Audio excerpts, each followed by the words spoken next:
warahmatullahi wabarakatuh. Di sini kami mahasiswa Universitas Islam Negeri Raden Kota Palembang, Fakultas Ilmu Tarbiyah dan Keguruan, Prodi Pendidikan Biologi.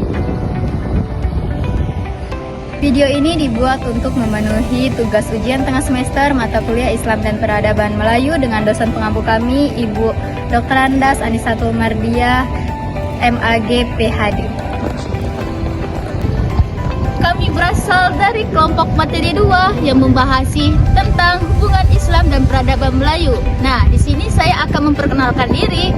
Nama saya Megita Wulandari dengan NIM 230311200048.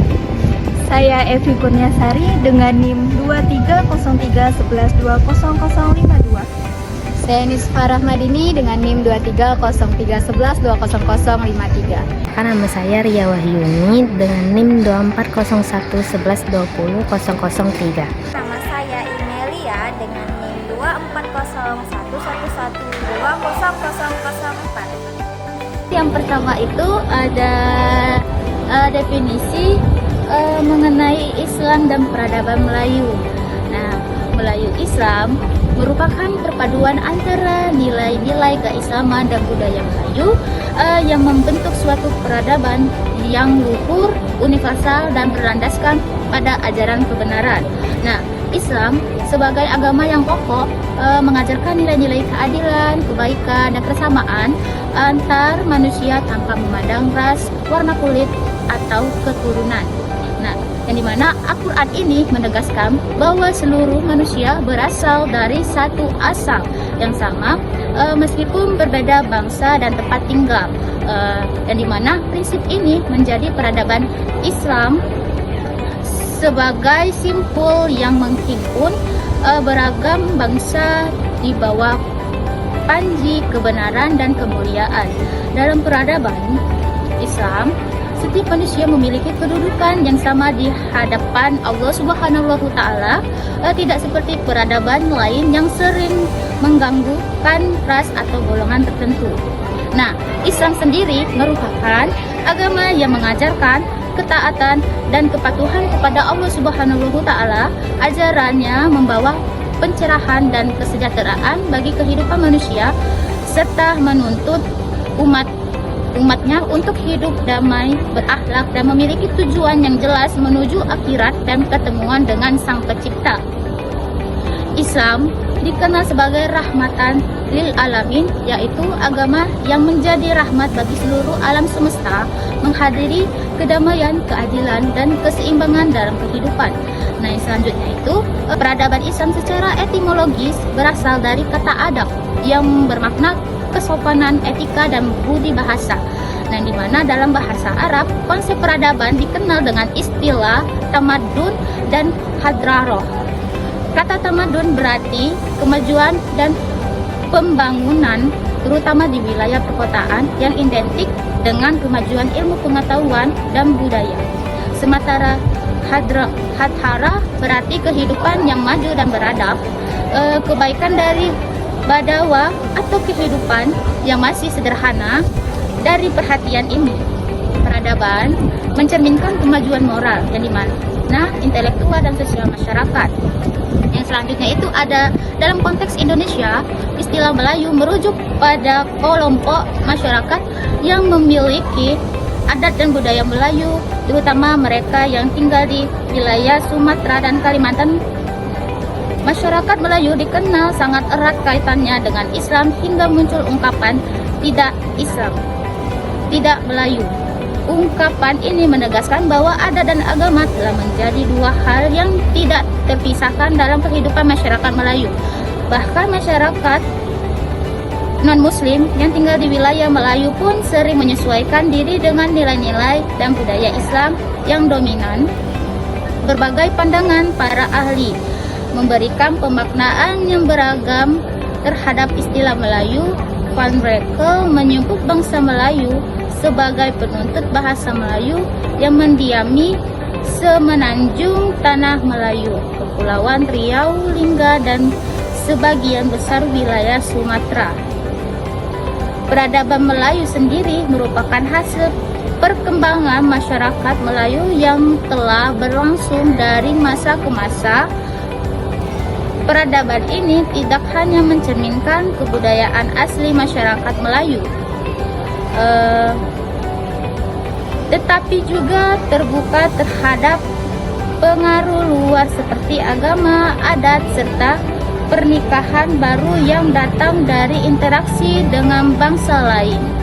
Unsur-unsur luar tersebut tidak menghapus identitas Melayu, melainkan memperkaya dan memperkuatnya.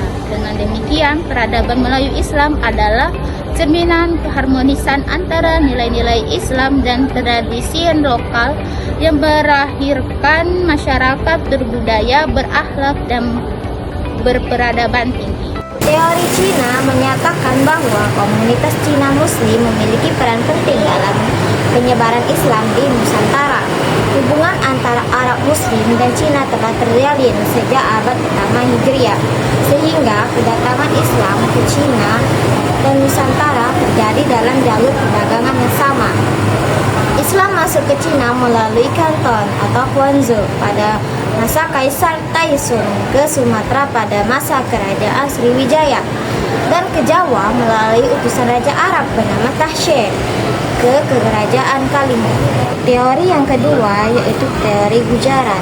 Teori Gujarat menyatakan bahwa kedatangan Islam berasal dari Gujarat, dari apa yang telah diutarakan oleh Snow Hugronje. Datangnya Islam pada abad ke-13 Masehi dengan melihat beberapa temuan, yaitu makam sultan yang memeluk agama Islam pertama kali, yaitu Malik As-Soleh sebagai raja pertama Kerajaan Samudra Pasai. Berdasarkan bentuk nisan berasal dari Gujarat, India. Namun, teori tersebut sepertinya kurang relevan karena masyarakat Melayu cenderung berbeda dengan Gujarat terkait mazhab. Teori yang ketiga yaitu teori Mekah Arab. Teori Mekah menyatakan bahwa Islam masuk ke wilayah Melayu cukup awal pasca beberapa puluh tahun meninggalnya Nabi Muhammad SAW. Teori ini diprakarsai oleh Buya Hamka sebagai bentuk antitesis bahwa Islam berasal dari Gujarat, India, yang dikemukakan oleh Snow Hugronje. Pakar sejarah Islam mengemukakan bahwa Islam telah masuk ke Indonesia pada abad ke-7 sampai 8 Masehi langsung dari Arab dengan fakta jalur pelayaran yang ramai dan sudah masuk dalam skala internasional jauh sebelum abad ke-13 melalui Selat Malaka yang menyatukan dinasti Tang di Cina, Sriwijaya di Asia Tenggara, serta Bani Umayyah di kawasan Asia Barat. Teori yang keempat yaitu teori Persia. Teori Persia menyatakan bahwa Islam dibawa dan disebarkan oleh orang-orang Persia. Teori ini menyebutkan bahwa masuknya Islam ke Indonesia itu pada abad ke-13 dan dibawa oleh mereka yang berasal dari Persia, Iran. Landasan teori ini yaitu ada kesamaan budaya Persia dengan budaya yang asal pada komunitas Islam Indonesia terkait bentuk perayaan 10 Muharram atau Asyura atas meninggalnya cucu Nabi Muhammad SAW yaitu Hasan dan Husain yang dijunjung tinggi oleh orang-orang Syiah. Di Jawa budaya ini diperingati dengan dibuatkan pada hari itu bubur Asyura, dan di Sumatera diperingati dengan upacara tabul. Teori ini didukung juga oleh Umar Amir Hussein. Selanjutnya kita akan membahas tentang pengaruh Islam dalam peradaban Melayu. Nah, sebelum Islam masuk, masyarakat Melayu menganut berbagai kepercayaan seperti animisme, dinamisme, serta Hindu-Buddha. Mereka percaya bahwa setiap benda memiliki roh atau jiwa. Namun setelah Islam datang ke alam Melayu, terjadilah perubahan besar dalam cara berpikir dan kehidupan masyarakatnya. Dengan membawa ajaran tauhid yang menekankan keesaan Tuhan dan menghapus pandangan lama yang mengagungkan raja sebagai dewa. Selanjutnya dalam bidang bahasa dan sastra, masuknya Islam itu memperkenalkan huruf Arab yang kemudian dikenal sebagai tulisan Jawi. Dan bahasa Melayu menjadi bahasa ilmu dan pengantar di Nusantara, serta menjadi cikal bakal bahasa Indonesia. Selain itu, muncul karya sastra bernuansa Islam juga seperti hikayat, syair, dan guridam yang berisi nilai-nilai moral, kejujuran, dan juga keimanan. Di bidang ekonomi, pengaruh Islam itu terlihat dari kemajuan perdagangan di pelabuhan-pelabuhan Melayu. Para pedagang Muslim dari Arab, Persia, dan India memperkenalkan cara berdagang yang sesuai dengan syariat Islam, dan hal ini tentu mendorong berkembangnya aktivitas ekonomi di wilayah Melayu.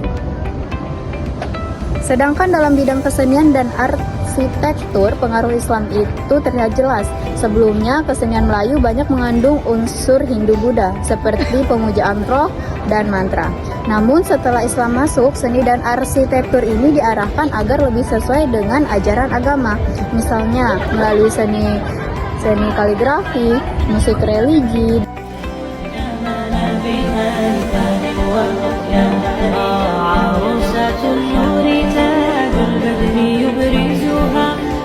dan bangunan masjid. Secara keseluruhan, Islam ini telah membawa perubahan yang cukup besar dalam agama, bahasa, serta ekonomi, hingga seni budaya Melayu, dan menjadi fondasi penting bagi perkembangan peradaban Melayu hingga masa kini. Selanjutnya, mari kita membahas mengenai hubungan Islam dan peradaban Melayu. Yang pertama, dalam bidang akidah, Islam menanamkan keyakinan kepada Tuhan Yang Maha Esa sebagai dasar seluruh kehidupan. Akidah menjadi fondasi yang memperkuat keislaman seseorang. Melalui pengalaman, ajaran, dan pemahaman, umat Islam diharapkan mampu membangun peradaban yang maju, sejahtera, dan bebas dari perpecahan. Yang kedua, dalam bidang hukum, masyarakat Melayu menggabungkan hukum adat dengan ajaran Islam. Banyak penyelesaian sengketa dilakukan melalui lembaga adat yang berlandaskan nilai-nilai Islam. Dalam sistem pemerintahan, konsep kerajaan dan negeri mulai berkembang di mana raja bertugas menjaga keadilan dan kesejahteraan rakyat sesuai prinsip Islam. Yang ketiga, dalam bidang pendidikan, Islam memiliki peran penting membentuk karakter masyarakat Melayu. Lembaga seperti surau, madrasah, dan pesantren menjadi pusat pembelajaran Al-Quran, hadis, dan fikih. Pendidikan Islam tidak hanya menekankan ilmu agama, melainkan nilai adab dan budi pekerti. Seiring waktu, pendidikan Islam beradaptasi dengan memasukkan ilmu umum dan seperti sains dan teknologi, sehingga menghasilkan generasi yang berilmu dan berakhlak.